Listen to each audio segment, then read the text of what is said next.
السلام عليكم متابعيني حبيباتي خياط اليوم. طبعا خياط دشداشتين، هاي دشداشة راح اصور لكم مقطع واحد. هاي قطعة 3 امتار كوباي بنات، 3 كوباي. طبعا اللون مالتها خردلي، لونها كلش حلو، بس هنا بالتصوير ما جاي تبين عندكم. هذا لونها، شوفوا الخياط حسب الطلب. قادت هذا الخياط، هذا دانتيل جبت لها هذا نص متر بس بقى من يمه، وقادت هذا بالشراشيب. طبعا هو الموديل يعني جوه همين بيه او الشراشيب، بس ما رادته هي، رادت على الصدر وعلى الردان. الردان رادتها 3/4.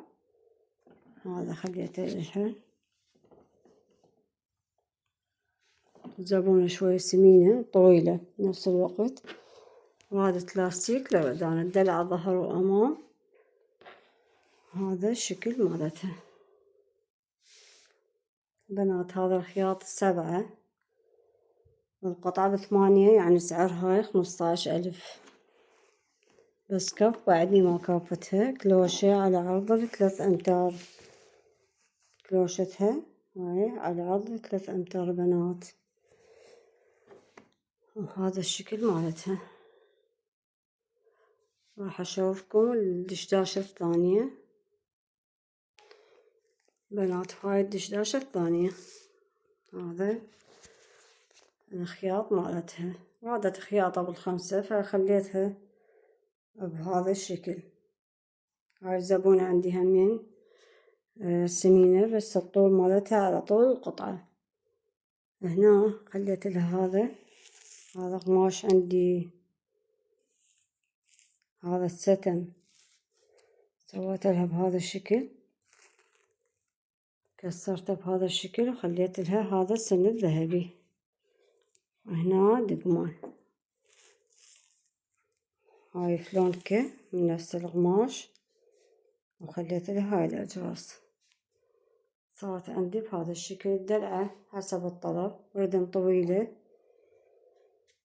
كلوشة على عرض 2.5 متر. جيب خليت له هنا جيب جانبي رادت. وهذا الشكلها النهائي.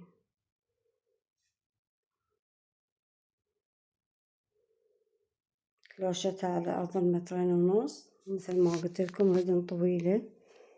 طبعا يا دوب كفت، يعني حتى هنا خليت لها تعراضة للردن. شوفوا عرضت الردن لها. هذا الشكل مالتها. خليت لها تطعيم حتى يبرز بيها. طبعا هي القطعة يعني مو مرة كبيرة، يعني بعدها وسط، بس ما أعرف هي تحب هاي الألوان. هذا الشكل مالتها، فصال عادي. إن شاء الله يعجبكم. هسه لا تنسونا بالله كل اشتراك وتعليقاتكم الحلوة. مع السلامة حبايبي.